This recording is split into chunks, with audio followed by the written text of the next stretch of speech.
Hi, I'm Mustak Ayub. I'm an assistant professor in the Department of Genetic Engineering and Biotechnology, University of Dhaka. It's the largest and the oldest university in Bangladesh.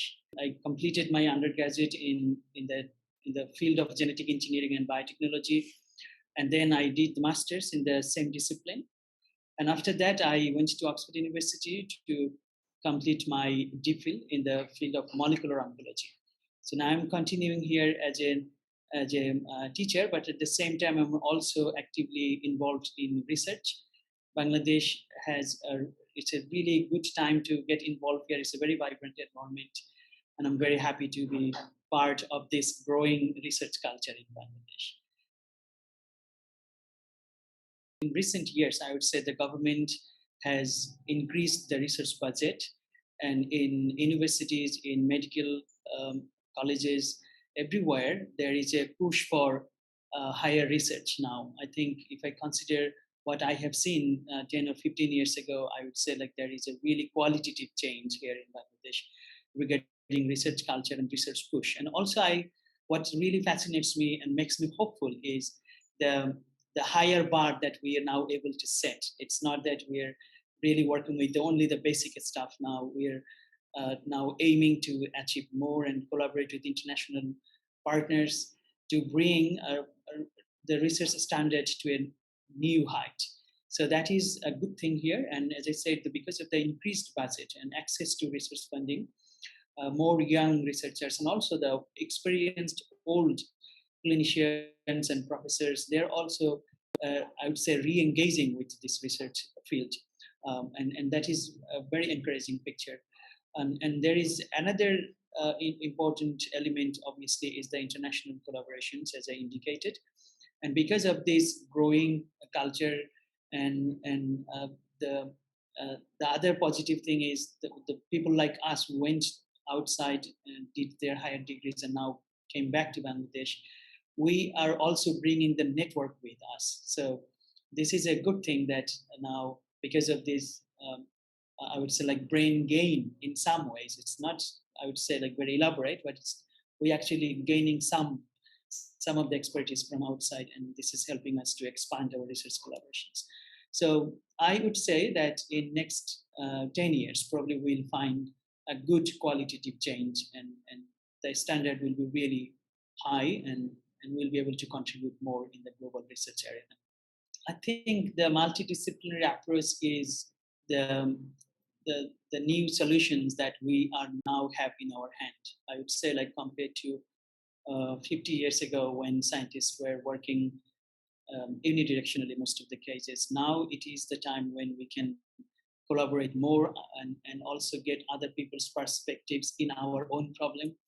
And that has opened really lots of fascinating opportunities. So the multidisciplinary approach allows us to see a problem, say like 360-degree view, and that helps us to address the problem with more accuracy. I'm working with cancer. Cancer is a complex disease, and there was a time when only the clinicians had their own views or the basic scientists had their own understandings. But now, because of the collaborations between the clinicians and the basic researchers, and then add the computational power, because of the engagement of the computational biology, we now understand cancer and with much bigger picture.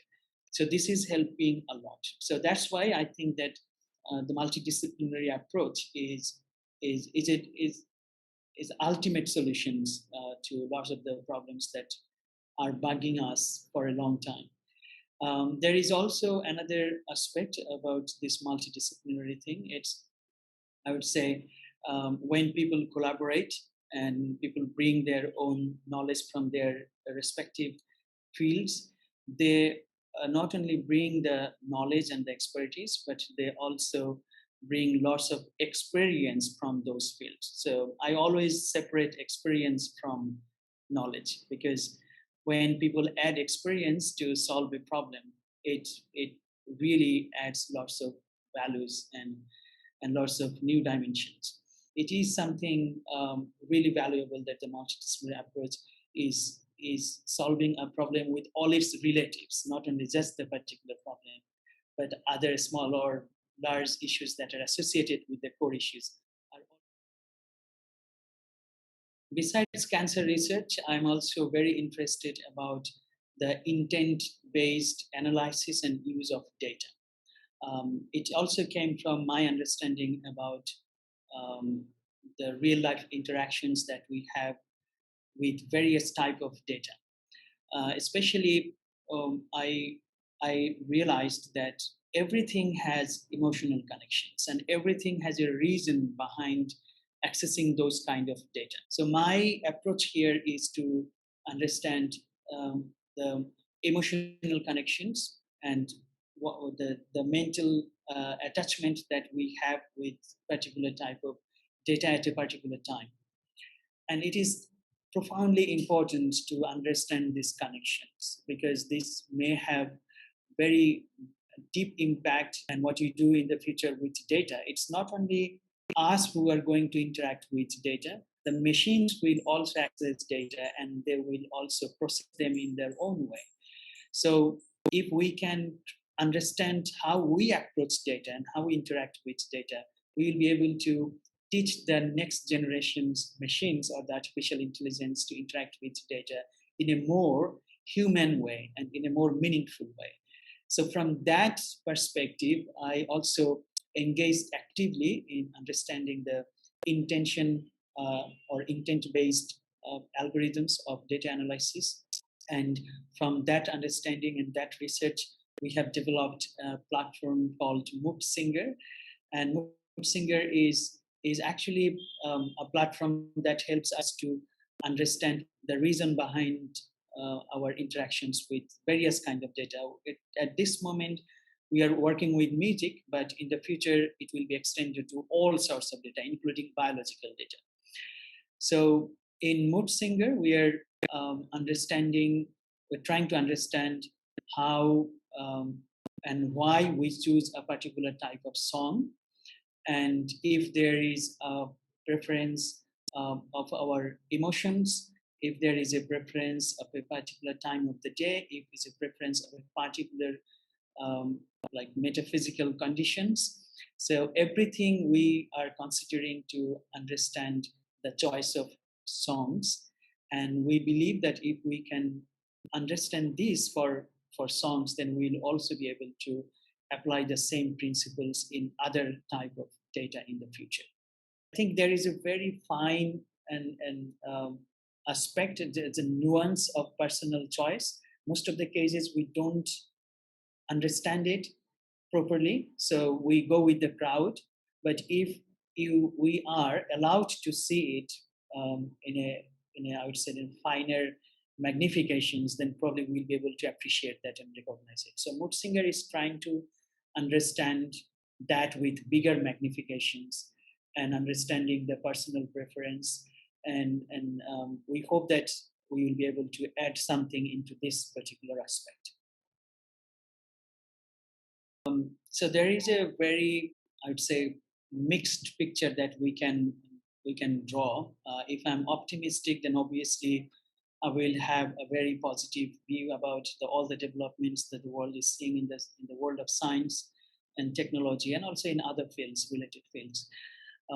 I personally want to be optimistic about the rise of the artificial intelligence and its use the brain computer interface, and also the chances of augmented intelligence, etc. There is a very fascinating prospects which are involved with these fields. But at the same time, there is also a bleak picture. I often say that there is no predictions, not in religion, not in religious scriptures, not in scientific writing, not in science fictions. There is nowhere you can say that the future of the world is really, really bright. I'd say like there is always a picture where we see that the disaster is looming there, and there may be some really dark time that probably is lurking in the future. So both of those prospects actually are true. So it depends on how, as an individual and also as a group of scientists, thinkers, researchers, and political leaders, we approach to the problems, we approach to the prospects, and how we want to shape our future.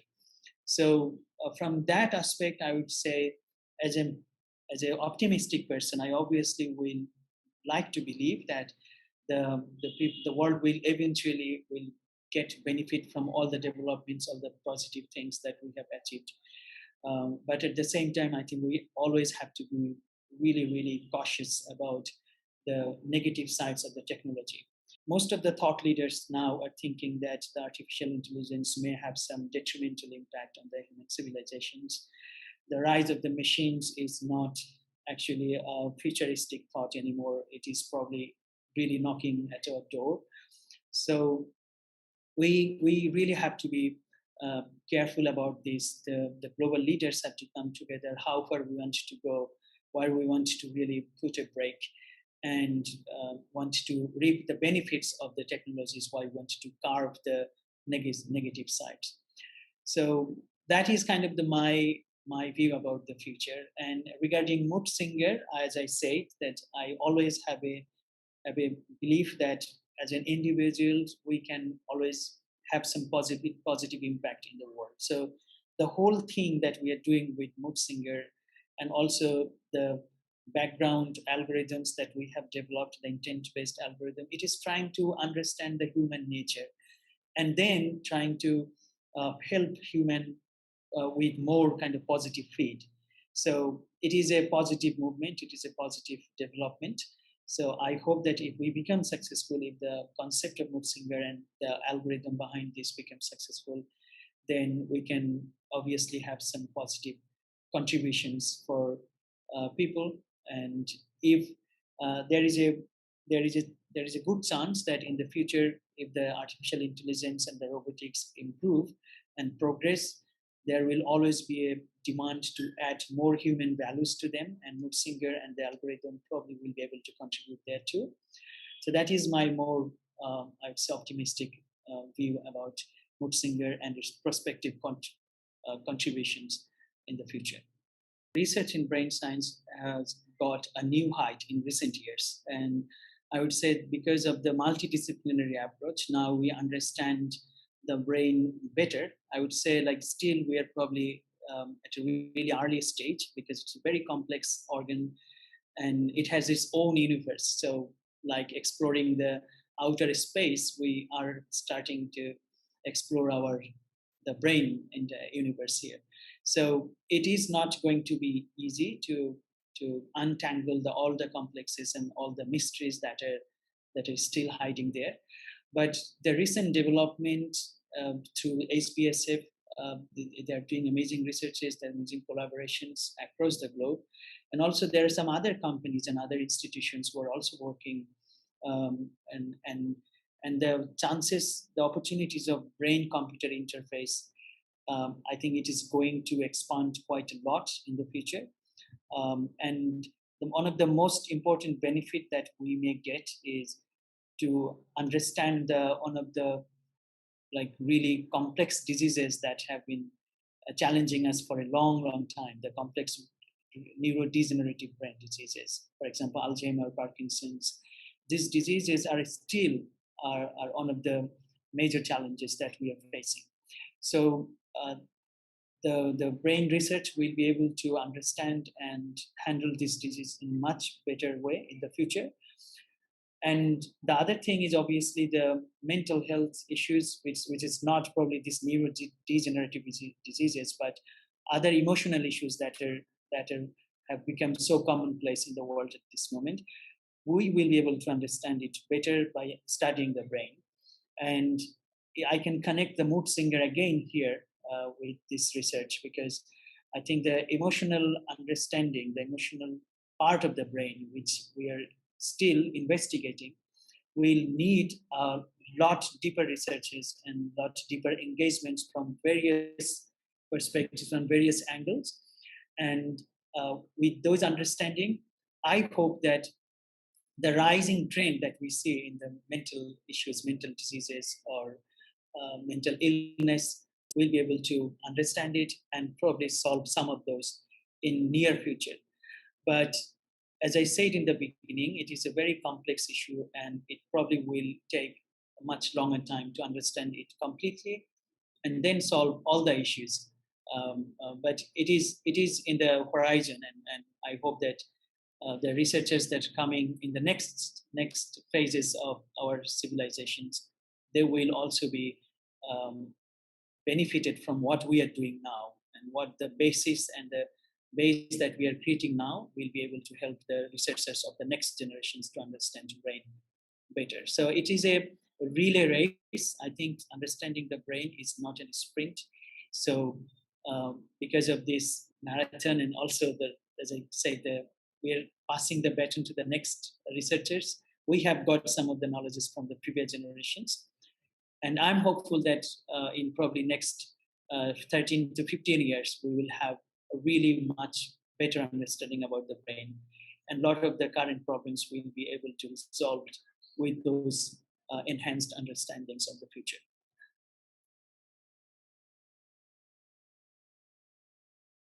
HBSF has been, I would say, like instrumental for all the things that I have done regarding Singer, and also in other sectors.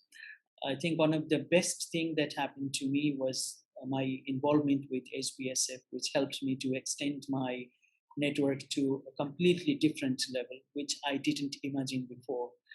And through this enhanced network and enhanced access, I was able to work with Singer and also with my other projects.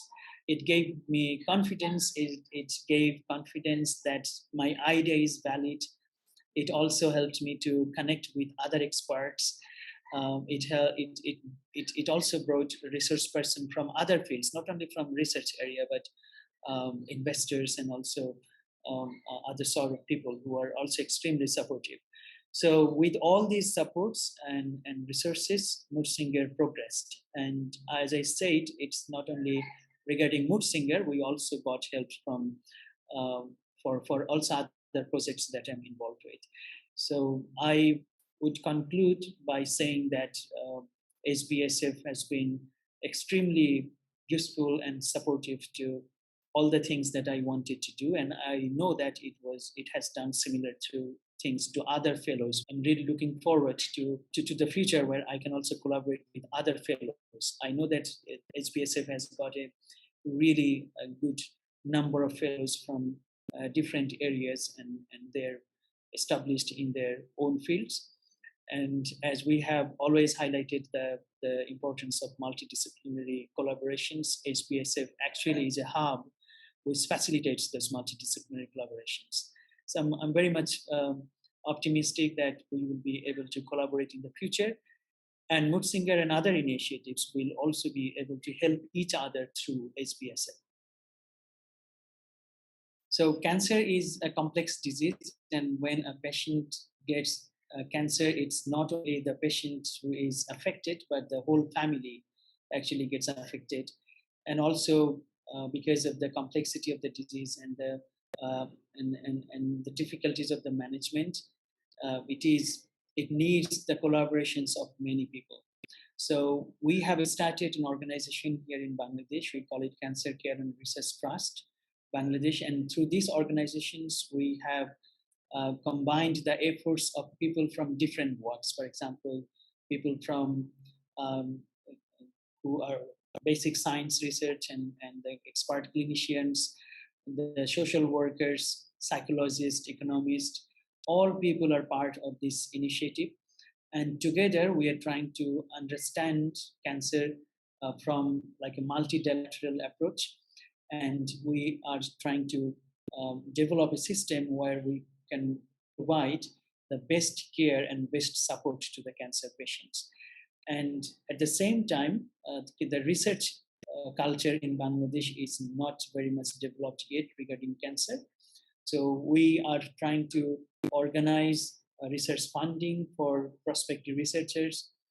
We are also bringing the researchers in Bangladesh together, giving them access to international network. And through these kind of activities, we believe that the research infrastructure will also improve in coming days. And through these collective activities, we will be able to bring qualitative change in our understanding of cancer in Bangladesh and provide a better management and treatment facilities to the cancer patients.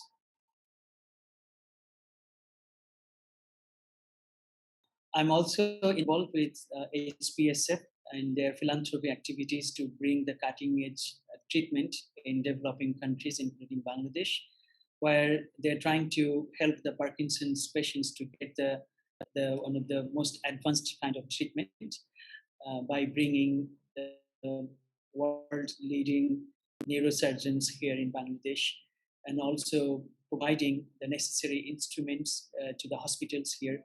And it's from my point of view, from my perspective, it is a great pleasure for me to be involved with this kind of activities of HBSF, where I can help them to connect the people from different areas and helping them to operate in Bangladesh.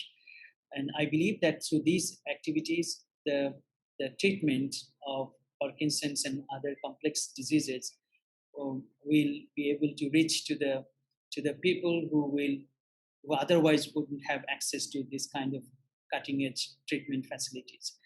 So I'm really hopeful, and I'm personally I'm grateful that this kind of activities are now happening in Bangladesh through HBSF, and I'm very happy that I'm also uh, playing a little part in this kind of activities here.